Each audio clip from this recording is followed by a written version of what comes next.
Good afternoon, one and all. It is often stated that continuous personal and professional development is the key to our future. And this week, we were in the hub of a lot of classes, a lot of sessions pertaining to personal and professional development. And this is the day, the fifth day, the final day of EXPERTEASE Faculty Development Program funded by DBT Star College Scheme of St. Xavier's College for Women, Aduva. So today, we are focusing on research, which is pertinent for our professional development. Before we are moving on to the technical session, may I invite Dr. Anu Anto, IQAC member, for the welcome address. Over to Anu. Thank you so much. So good afternoon, respected Dr. Sister Gigi Janama Xavier, our principal. Speaker of the day, Dr. Jojo J. Panackal, Associate Professor in Physics, Fatima Manda College, Kollam, IQAC Coordinator, Dr. Sheena Xavier, and my dear colleagues. Welcome everyone to the last session of our Faculty Development Program, Expertise. Today we are happy to have with us Dr. Jojo J. Panackal to share the research experience he has gained in his 27 years of teaching and research. He did his PhD in Applied Nuclear Physics from Aligarh Muslim University and has published over 100 research papers with more than 800 citations. He is a recognized research guide in 3 universities of India and has produced 15 PhDs. Dr. Jojo J. Panackal is associated with 12 research projects from various government agencies with a total outlay of nearly 2 crore rupees. He has visited 15 countries and presented papers. He was a professor at the Papua New Guinea University of Technology and a visiting professor at the University of Malaya. Dr. Jojo J. Panackal has won 3 prestigious awards for his exemplary teaching in Kerala and abroad. Currently, he is the Dean of Science, Associate Professor and Head of the Department of Physics at Fatima Mada National College, Kollam. He is also the classmate of our Sheena Miss and Leena Miss during his Masters in Physics at St. Paul's College. We welcome you, sir, to this e-session. I welcome our principal, Dr. Sister Gigi Janama Xavier, and Vice Principal, Dr. Sister Stella, the leaders who steer the college with focus and clarity. I also welcome our IQAC coordinator, Dr. Sheena Xavier, our perceptive team leader who efficiently coordinated the 5-day FDP program. Welcome all my dear colleagues to this session on knocking at the research gate. Thank you. Thank you, Dr. Anu. We may now listen to Dr. Jojo J. Panackal on a very interestingly expressed title, Knocking at the Research Gate. Over to you, sir. Yeah, good afternoon, one and all.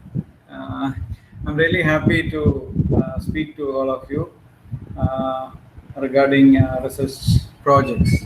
And it is good that you appreciate the heading, the topic, the title, Knocking at the Research Gate. You see, when you say research, it is actually a search for scientific knowledge, which is crucial for development of mankind. We all know that. Conducting research provides a deeper understanding of several scientific topics and ideas. And here, there are 2, at last you can say that there are 2 processes related to any research, which can be qualitative and quantitative. And it is important to develop research units in colleges and universities. You see, if you look around, you can see that, especially in Kerala, you can see that in many colleges, good research and good research output we have as compared with even some universities in Kerala. The teachers are very efficient. They are doing good research, producing PhDs, bringing out very good research papers and all. So the first step, see, research is truly an expensive affair. We all know that.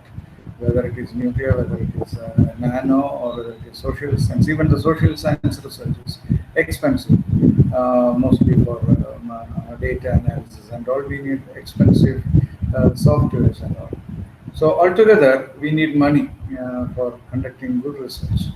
So I hope today's deliberations would give some insight to you on regarding the research fundings and research projects, how to win research projects. I don't think that research is a waste of time, so that's why I added a line there. Research is not a waste of time, but it's a scientific investment actually. See, before going to the actual theme of the topic, I would like to highlight or enlighten you with the present scenario in our country. When you have a research in question, you should have certain things. One, you should have a literature review. What are you planning to do? We almost all of us have done research. I mean, completed PhD. And to move ahead, what is the theme or what is the key objective we have to work on it? So for that, we need to read a lot of research articles, research journals and all. And bringing good ideas out of them is the key point of all research or projects. Now, we should have a strategy of research actually. Before stepping into any research, we should have a strategy. We can divide or we can classify the strategy into under the three names. Ideographic, known as our own idea, original idea or personal idea to start with. That is one strategy of research. The other one is mnemothetic. That is, we work on a specific law. We want to elaborate it or we want to investigate upon it. That is mnemothetic strategy of research. Inductive strategy is there. That is, we have an existing theory, we want to develop it actually. And the last one is deductive. That is, we are just testing a theory to what extent it is applicable or to what extent it is correct. So these are the strategies. Any one of these we can adopt as a strategy of our research. And we should have a good goal for our research. And ultimately, we need good infrastructure and handsome amount to carry out our research. Now, altogether, you can say there are 7 steps for a research process. First of all, as you all know, that we should have identified a topic or developed a topic to work on it. Now, before going to that, we should collect the background information. What are the existing stages of the problem, what you are going to investigate. Then we should look for potential collaborators. See, these days are the days of collaborations or multidisciplinary or interdisciplinary research actually. So it would be very good if you have, see, actually we cannot demarcate physics, chemistry, botany, zoology, even subjects like economics and all together will come together in certain type of research. So we should explore all the possible collaborations we can incorporate in our work. Now, when I say collaboration, there are 2 types of collaborations. Mainly, we can see, for example, our lab, our infrastructure may not be that good at the beginning. So we will need support from some other lab or some other college or some other university to start with. So you can have a collaborator like that. The second one is, you have everything, you have all infrastructure, you have all facilities and all, but you are working on a multidisciplinary subject. So for example, one of my students did work on mobile communication, mobile radiation. She has worked on physics of the problem as well as biology, zoology and botany of the problem. So that type of collaborations are also important. Now, next we need to look for an apt funding agency, because there are numerous funding agencies all around, but funding is actually a bilateral process actually. No one will simply give you money. No one will fund your project unless they have some interest on it. So that is the point. We need to find an agency which has interest in our work. It's a mutual complementing thing actually, because They have money, they need some scientific output, so we are ready to work on it. We need money. So that is it actually. So we have to find an apt funding agency. Now, next, once you have a good outcome, a good proposal or good idea or a topic, we need to make a strong proposal for it, a convincing proposal for the project actually. Next, we have to work out it efficiently by bilateral talk, bilateral communications. Then you can, after the end, you can have citations and all. You can present your result in the form of research papers, journals, or citations, or patents, or anything like that. Now, as I told you, before going to the actual funding agencies or funding modes and all, let us see the research funding scenario in our country. So here, if you look at the last 3 years, we see the graphs very patiently and thoroughly. You can see that. See, I have made 3 graphs actually. One is yellow, that is for 2000. This is even if it is given in millions. This is for India actually. We had in the Department of Agricultural Research and Education, we had 75.4 millions of rupees. Millions of dollars spent during 2018-19, which is slightly elevated to 78.5 during 2019-20 and 2020-21. It has been 83.6 million Indian.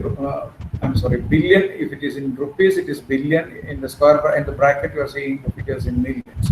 Whatever way, you can see that there is a gradual growth for research funding in almost all fields. Here you have biotechnology and health research, then general science and technology research, then Department of Science and Industrial Research, then you have Ministry of Earth Science, and this is actually these figures are for science research. Similar will be the figure for the social research as well. Now, so the point is, this is gradually increasing. The funding amount is gradually increasing every year for India. Now, what is the outcome? The money is increasing, but what is the outcome of this? If you look at this, this is a study conducted by Information Technology and Innovation Foundation. This is a US foundation. We are at the bottom of 56 countries. Even if the money pumping in for research is increasing, we are bottom of 56 countries. And you can see this graph, it will tell the story. You can see this is the figures for India, all are in fractions. See, this is, we have taken standard as 1. For example, let us take 1 by 1. Here, average education expenditure per primary and secondary student in Norway. Norway is having the highest share for education. As compared to Norway, we are only 0.07. That means 7%. So like that, you can see that science graduates per 1,000 population, then funding. This is the point where we are interested in. Government funding of university research per capita, per person in dollars. The Singapore, when Singapore has 1, we only have 0.3, the share of it actually. So the point is, even if we have money, we are not in a commendable position actually. But we need not be worried about it actually, because next slide is, this shows again the similar trends and all. Here this shows the ranking in the university. This is India. India is in fact negative, actually shows relative value. Here you can also see that the number of published presentations. You can see that the research papers published are very, very less as compared to US and all. And this shows the citations. The red line shows the citations. So this again is not very attractive actually. But good research is taking place in India. For example, the next slide, we have something to be proud of. See, I have taken 6 universities, not universities, IITs, where the sponsored research projects are being carried out. You can see that there is tremendous growth in terms of the industry-sponsored research as well as consultancy research funding. Especially, you can see that Madras IIT is booming up like anything. They have got 536.5 right, crores of rupees during the last 2018-19 year. And here again, same IIT, they are topping in the consultancy research. See, we are all doing consultancy. Even in St. Xavier's College, you may be doing consultancy, but we are not very aware of it actually. For example, any one of you may be helping in the research project. So, for example, someone from a neighboring college, St. Paul's College, one or two students or some students come to your college, and they are carrying out some research or carrying out some postgraduate research project in your college. So that is actually a consultancy, but of course not paid consultancy. NAC and all go for only paid consultancies. So these are what you are seeing is all paid consultancies. Of course, we can gradually step into that that level actually. Recently, I have got a paid consultancy from a Singaporean company. So like that, when we have good research and when we grow up, we can generate money in the college as consultancy research fund. Okay. Anyway, let us come to our theme. So I would like to classify. Am I okay with my presentation, Dr. Sheena? Yes, sir. Yes, sir. It's visible and audible. Yes. My speed is also okay, no? Okay. Yes, sir. Thank you for that. Now, when you think of funding sources, we can classify the sources into four generally. The government funding agencies, private industry. This is coming up in India, but has to come up again and some more higher level actually. Then there are certain foundations who fund researchers, and then professional organizations. I have given examples for all of them. But for us, it will be easy to get funding from government agencies until unless you have if you have some influence or someone known to you in industry and all, you can win good research fundings. See, for example, Everdy, I have put the name Everdy here because when I was working in Delhi in the Sri Ram Institute for Industrial Research, there was a simple project by Everdy actually. It was long back, but still, even now they may have some sort of research. They may be outsourcing research actually. That time it was simply to increasing the life of batteries just by changing the viscosity of the some compound in it. This type of research, even in our colleges, we can do that. Only thing, it is difficult to explore whether there is any research possibilities with these countries and with these agencies and all. So that is what I told. If you have good contacts and if you have someone there, as a first step, we can win small projects, even from industry and all. These are funding agencies in the computer field, and these are professional agencies which give funds for research, especially for medical research and medical type of research, Now, these are known to you. These are actually the most prominent national bodies or governmental agencies who funds research projects. Earlier, the method was every year. For example, if you take UGC or CSIR, they used to call research projects every year, even twice a year earlier. But now they are switching their strategy actually. They have certain themes, and on that theme we need to submit projects actually. And I have given you the website and all. We can refer whether there are some openings suitable to your interest. Now this is actually Indian Statistical Institute, ICAR, Indian Council for Social Science Research, ICSSR. These are for actually social science. There are numerous funding agencies. I'm just listing them first. One is Atomic Energy Regulatory Board. As you think, mostly their interest will be on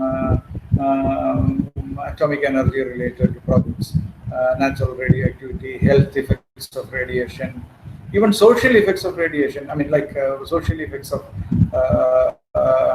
natural radioactivity is also covered by these agencies. Now, Aeronautics Research and Development Board, Research in Nuclear Science Board, I missed one word there. Board of Research in Nuclear Sciences, BRNS, Council of Scientific and Industrial Research, CSIR, DRDO, Defense Research and Development Organization, and in general, Department of Atomic Energy, then Biotechnology, DBT, Chemical and Petrochemicals Ministry, and so that list is very long actually. ICMR is also there. We can give research projects to ICMR, Indian Council for Medical Research. If it is of their interest, they will definitely fund it. Once I tried with ICMR, but I could not win the confidence, or I didn't get it actually. That is the point. We have to convince them, or we have to, what do you call it? We have to be in their interest actually. What they really need. That is what we need to understand first. Then now I am classifying the funding agencies into different categories. So here you have ministries, government ministries, India government ministries, Ministry of Ayush, then Ministry of Environment. This is a very good funding agency. They give research funding for extramural research. Then Department of Science, this I have already told you. Then Ministry of Food Processing, Ministry of Non-Conventional Energy Sources, then Ministry of Power, Central Power Research Institute, then Ministry of Water Resources, Department of Education, Science and Technology, Department of Science and Technology, especially with applications for rural development, and this is for weaker sections of the societies. Now, there are national bodies. Some of them have already come, UGC, CSIR, then Statistical Institute, ICSSR, RBI. See, since Dr. Sheena asked me to cover all the faculties, I have included as far as possible, as far as known to me actually. You can explore them. I will, at the end of the talk, I will give you a list of websites. If you explore them, you will be able to find out which funding agency suits you, which funding agency may be interested to fund you. So then NCAER is there, related to economic research, then public finance and policy. You have Institute of Economic Growth, Indira Gandhi National Center for Arts, Nehru Memorial Museum and Library. These are all funding agencies. I think I need not read out all this. Anyway, I will pass this PowerPoint to you so that you can take time and see the website. Then there are certain international bodies also. World Bank, if you have some problem in your hand, which is of global interest, World Bank, even World Bank will fund you. World Health Organization may fund you. International Atomic Energy Agency may fund you. Then Asian Development Bank. See, these are all, these are all for social science and economic research. Then United Nations Conference on Trade and Development. So there are, the list is long actually. I have just listed them. According to your interest, each faculty member can visit the site and find whether they can find some funding with these agencies. Now, in addition to that, in India, we have collaborations with many countries. I have listed only a couple of them. There are other countries also. You can either see DST. I will give you the websites later. So if you refer those websites, you will be able to see what are the programs inviting applications or inviting proposals now. This is India, Republic of Korea Joint Applied R&D Program. This is a German program. German, there are another programs for suitable to college teachers, that is DAD, German Academic Exchange Program. Then Indo-French Center for Promotion of Advanced Research. Then Indo-US Science and Technology, UK, and there are many actually.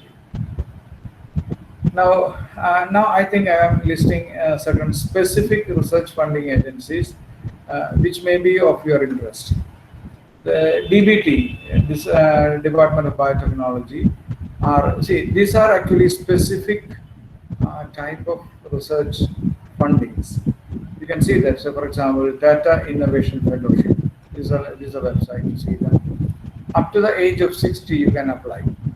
Okay. Only thing, you should be employed in a research center, or college can be treated as a research institute, provided your department is an approved research center. Now, they fund projects up to 3 years with the possibility of extension. This will be announced this year actually. Some are announced and some are rolling. You can see that. So this DBT, this will be DBT Research Fund for, it's named as Ramalinga Swamy Re-Entry Fellowship.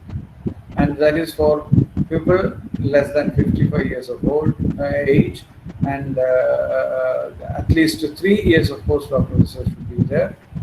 And it will be announced this year. Now this is a rolling advertisement. Fellowship. You can see that this is Department of Science and Technology and Science Engineering Research Group. So it's a joint. This is actually a prestigious fellowship, Ramanujan Fellowship. Those of PhD or MD with excellent proven track record, you can get 5 years of fellowship. And this is a rolling. Any time in the calendar you can apply. Now, JC Bose National Fellowship. This again is a prestigious one. Then this again is rolling. Any time we can apply. This is this comes in April actually. It will be announced during April. We have 5 years. We will get a fellowship for 5 years. Age should be 30 to 40. Means it's meant for young faculty members. Then this is a professional this thing. That is Lady Tata Memorial Trust. They are giving young researcher award. Those who have strong scientific leadership can win it. You will get 5 years funding from them. SCRB nowadays they are coming out with different themes. So once you see, once you visit their the website, you can see that they have listed numerous themes on which they are inviting proposals.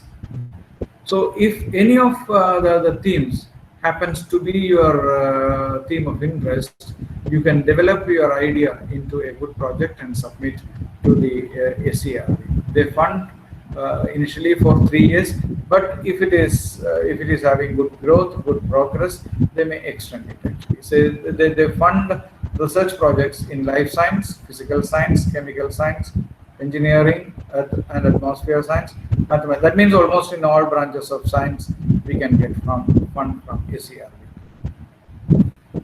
Now this is early career. So these are all you can see in the SCRB website.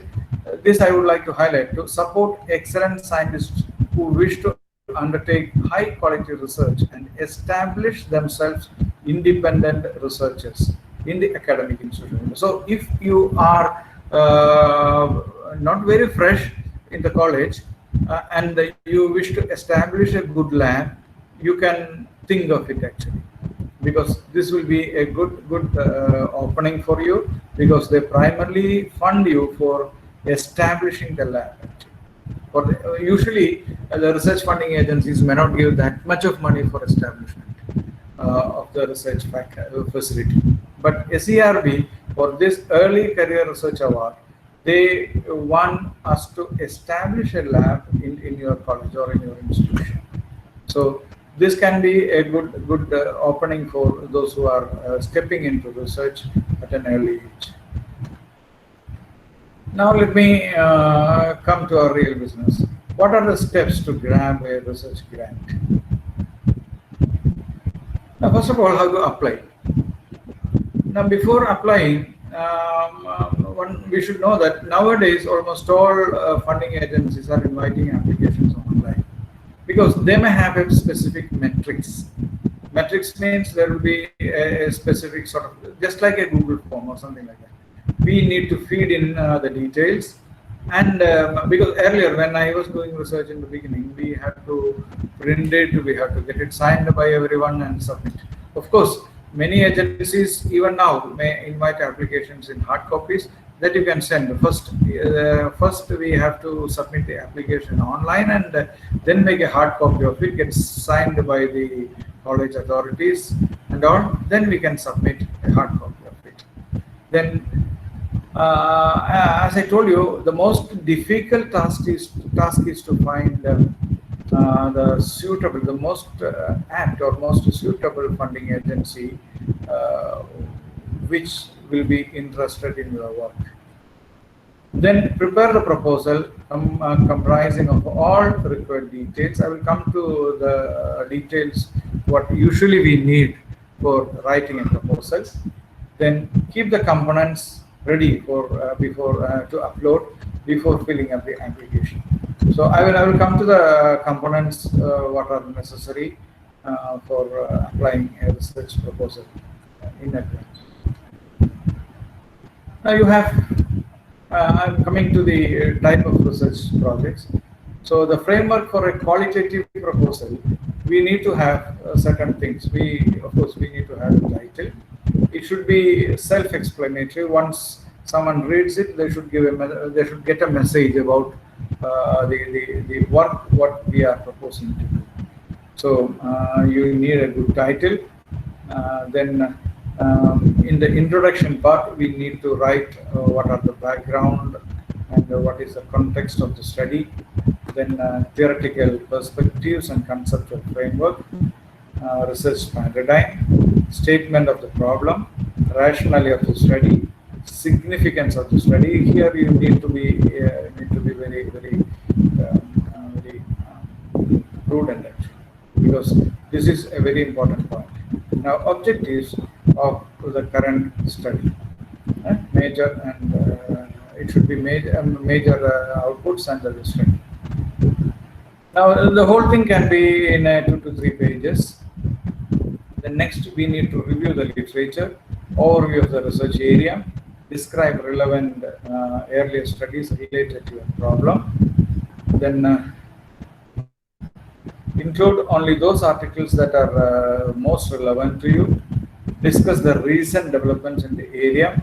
Therefore, you can tell what are the gap areas on which you are going to work. Then what is the method you are going to adopt? Who are the participants going to take part in the research? What is the experimental method or data collection method? Then what are the processes you are going to adopt? Then how will you analyze the data? If it is a big data, you will have to adopt for higher end analytical tools like SPSS and all. So what are the tools you are going to use there? Then ethical consideration. In certain cases, we will need an ethical clearance. There will be an institutional review board, IRB, or if at all not there in your college, you can frame an IRB, institutional review board. In fact, nowadays almost all funding agencies ask for it, especially when it is related to human beings or related to some living things. So we will need to have some, for example, even if you are going to bring out a questionnaire, it has an ethical, it needs an ethical clearance actually. So technically, so that's what I'm saying. You need to frame, you need to form an IRB, institutional review board. So if a faculty member want to present a project to some agency, first of all, he or she should make the project. Then it should be submitted first to the IRB. IRB member should go through that. Once it is cleared, then the principal or the higher authorities can forward it. So this is actually mandatory nowadays, ethical clearance of the work actually. Then timeline, work timeline. You have to show how are you going to work in every month. This can be presented in the form of a Gantt chart. You may be knowing it, G-A-N-T-T, Gantt chart. So using Gantt chart, you can present how are you going to work for the completion of the work. Then the most important one will be the budget. Budget should not be too small or too big actually. It should be, we should be able to justify each and every demanded budget actually. Then of course some references and appendices, whatever relevant for the project. So these are the major things, major components when you write a project in the qualitative manner. Now coming to the quantitative research.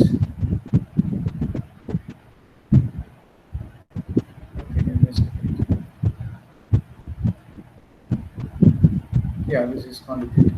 It is similar actually. There is only a slight difference. I'm not taking too much of time on it.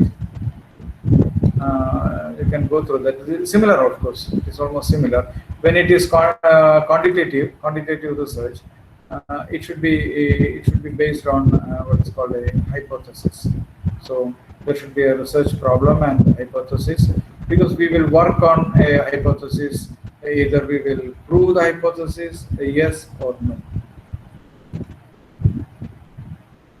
Then the search method, sample collection and all, operational definitions and all. These are for science or social research.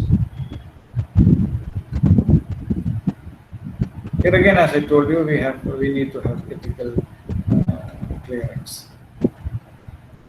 Now coming to, I have taken BRNS, Board of Research in Nuclear Science, as one of the funding agencies. Based on that, I will be able to discuss how to present a research proposal.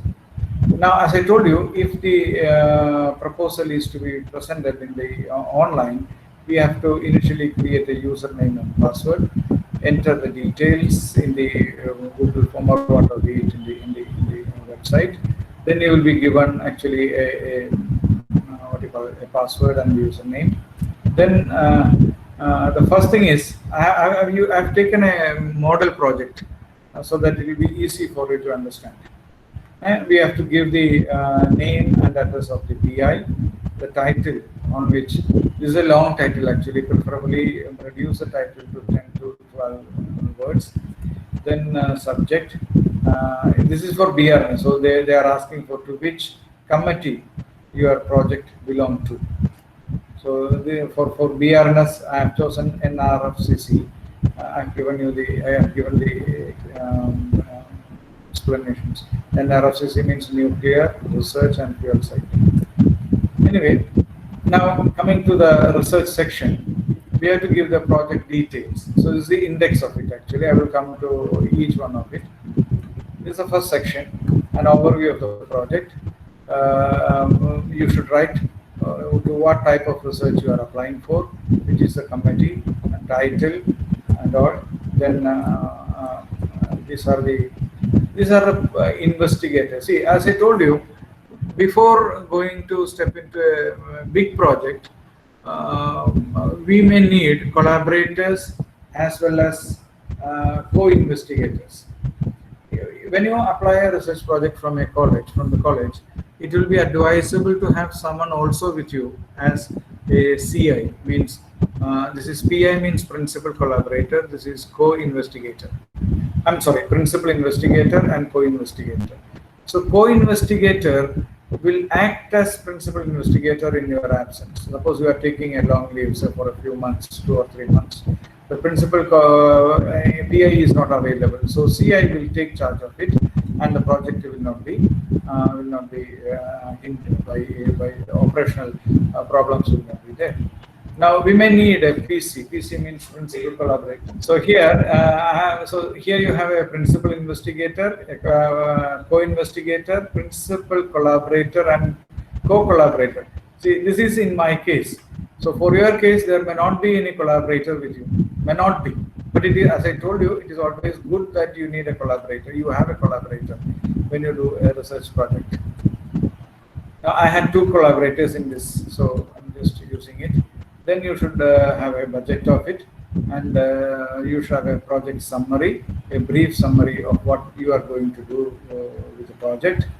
Then these are some, of course, some keywords for that: intro, radiation, somatic mutation, dosimetric profiling, and all. These were the key terms I used. Then you should give a couple of referees who can evaluate your project. If the funding agency asks for it, then you have to list the project objective. So this you have to be very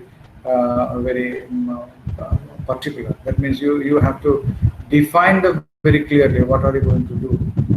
In a few, then need not be 10 or 15 objectives. Objectives must be 3 or 4, at the most 5. It should not exceed 5. The list should not be very big actually, because that is not practical. In a project of 3 years or 5 years, we can achieve only 3 or 4 research objectives. Now this is the year-wise activities. What are you going to do in the 4 quarters of an year? So these things you will have to prepare before submitting a project, because the funding agency need to be clear of your work, your actual methodology and the experiments. Then this is from the PC side. Then this is another important thing. What are you going to deliver? At the end of the day, what do you have at your hand after the project? So this is very important. Deliverables. So this again need not be too long. You can have 3 or 4 deliverables for the research project. This will change from subject to subject. Actually, this is one of the project I undertook here in the Kollam area. Then there should be a budget, a clear budget specifying for the equipment and all. Preferably, you should have. Excuse me, Dr. Sheena, can I take a minute? Okay, Jojo. Please.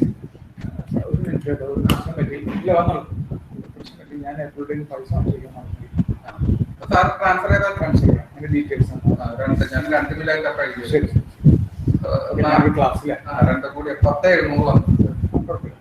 അത് പുള്ളി full തീർത്തേ വൈകിട്ടെണ്ണം പുള്ളി രാവിലെ വരും എത്ര വൈകുന്നേരം വരെ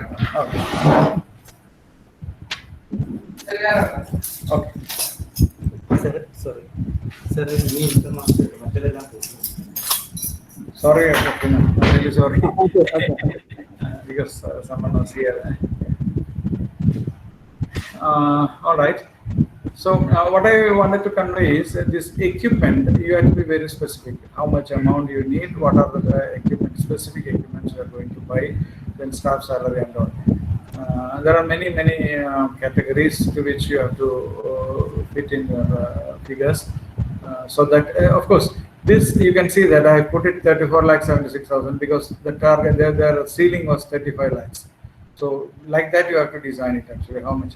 But most of the agencies, including DRMs, even if you submit a project for 35 lakhs, if they are convinced or if you are successful in convincing them, they will fund you higher. For example, this project, when I started, it was only 24,76,000. When I finished, it is about 50 lakhs actually.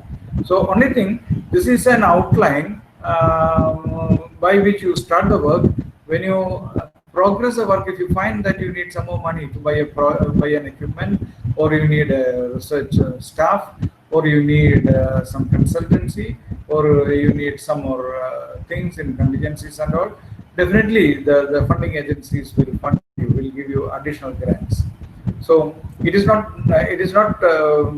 necessary that we should always confine to the figure what you have already given in the original proposal. In most of the funding agencies, they will modify it according to the your requirement, provided you are successful in convincing them.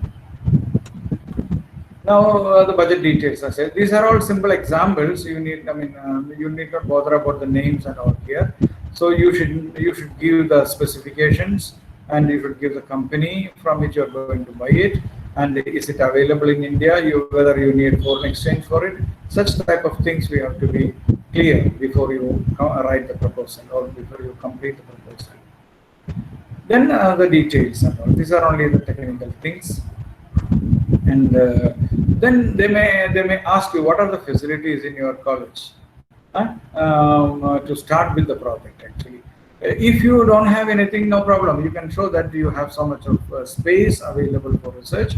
We have sufficient water supply. We have sufficient electricity. Uninterrupted power supply is there. You have so many computers to support your project. Such things we can tell.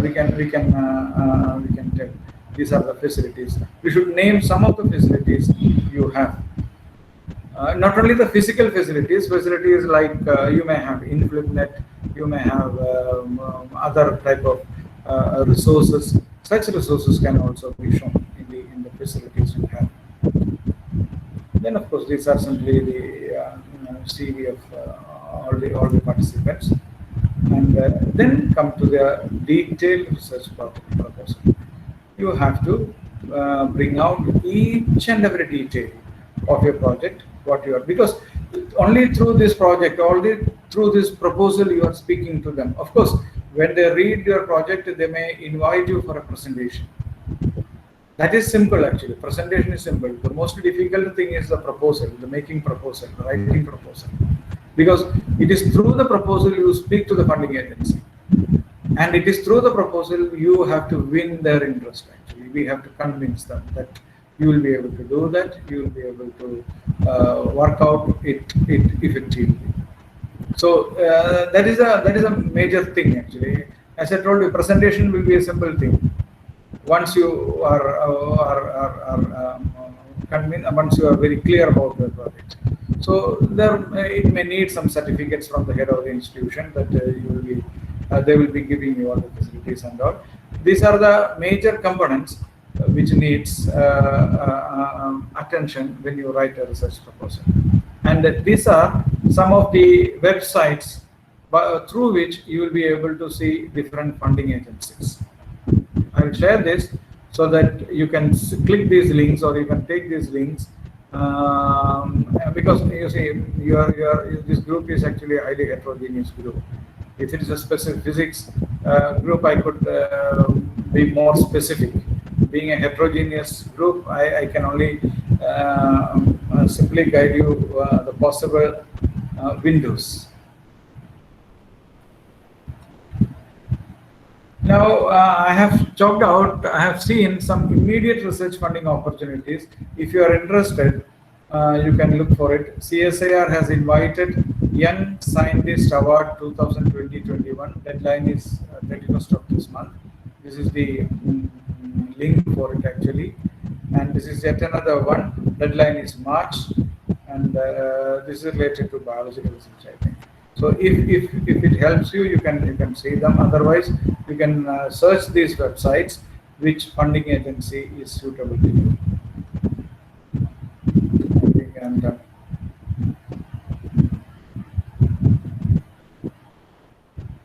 hello. Yes, Jojo. Thank you, sir. Yeah. I think I'm okay with the time. I asked for 1 hour. It is. Yes, sir. 55 minutes. Yeah.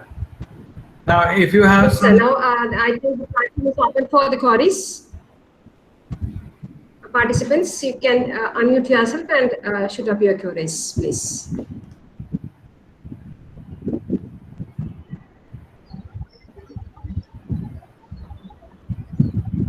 Good afternoon, sir. I'm from the Department of Zoology. Okay. I have a query. That is, you told about the constitution of ethical committee for the projects. So most of the agencies are making it mandatory right now. Yes, so yes. how are we expected to constitute it? Are there any guidelines to follow regarding the selection of the members and all? Yes. Once in the biological science, I actually, first of all, I met it. I came to know about this thing when I applied funding from NIH, National Research or something, NIH USA. They asked for a clearance for it. So that time we included an external biologist, I think somebody from Trivandrum University, and there was a doctor in the committee, and I don't remember exactly the name. This thing.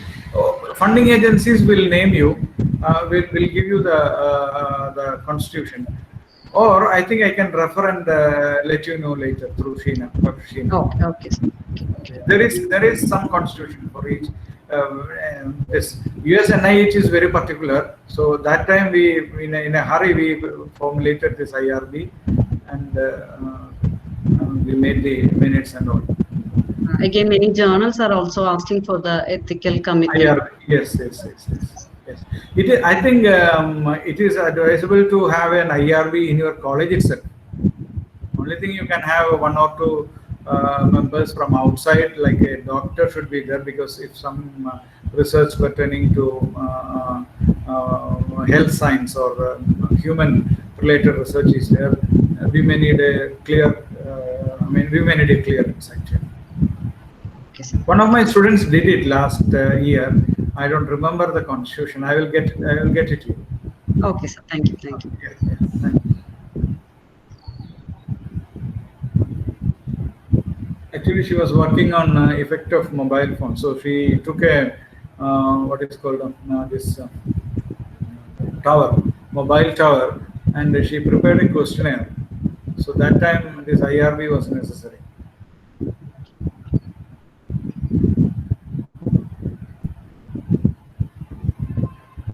Any more?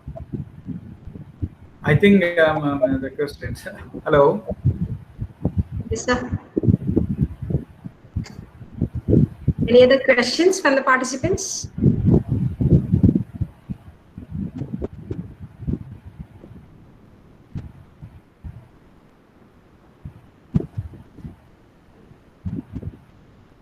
I think there are many questions, there are many doubts in us, but we do not know how to express them. We'll be calling you personally, I think. Many of us have our own doubts. Okay, then I think I will, yeah, I have given my phone number and email here.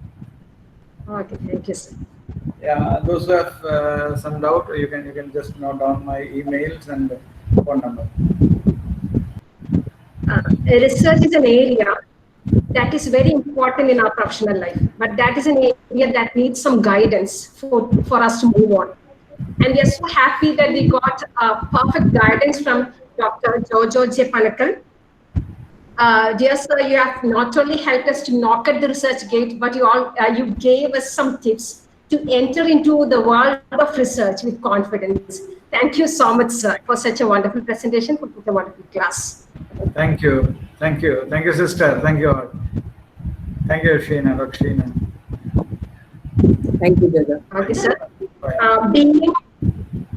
Today being the final day of the Faculty Development Program Expertise organized by IQAC, may I extend our gratitude to the management of St. Saviour's College for Women, Aluva, for all the support that is extended toward the smooth conduct of this FTP.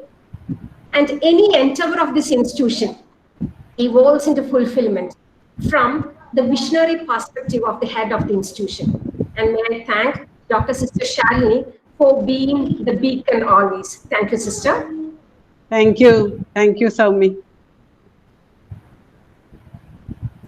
Dr. Sister Stella, a person dedicated to perfection, has always been there, checking on details and giving some suggestions to correct our ways. Thank you, Dr. Sister Stella, for foreholding all our endeavors. Thank you, sister. And the quality parameters of the college are shooting up, I'm sure, thanks to the tenacious and the pioneering leadership of our IQAC coordinator, Dr. Sheena Xavier. Ignoring all the obstacles and the hindrances that may come up, she was always sure that she would take all the initiatives to its perfect completion. I'm so thankful to Dr. Sheena Xavier for being such a wonderful, such a powerful, dynamic leader. Thank you, ma'am. Thank you, Saumi. Yeah, and this faculty development program expertise was conceived for the personal and professional development of the faculty of St. Saviour's College for Women. And the fact that there had been 10% participation of the faculty in this particular program itself is a proof that we are moving towards a quality domain. We are moving together towards this quality domain. I'm sure that you would have taken away at least some points for your own personal and professional excellence from this faculty development program. So I take this opportunity to thank each and every one of you for being a kind of family, for being the support that you have shown for this FTP program. Thank you all. And I